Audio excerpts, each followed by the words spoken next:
good evening na sa ating lahat. So, in behalf of Oviedo and Agulan family, I would like to thank you all for coming to celebrate with us for the special occasion of my mother, Mother Zeni.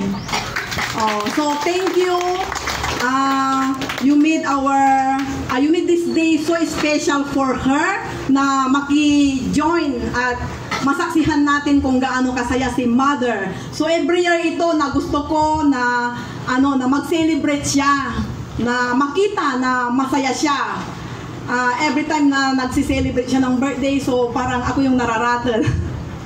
Hindi ko alam kung paano siya iso-surprise para makita ko kasiyahan niya, kasiyahan ko ho.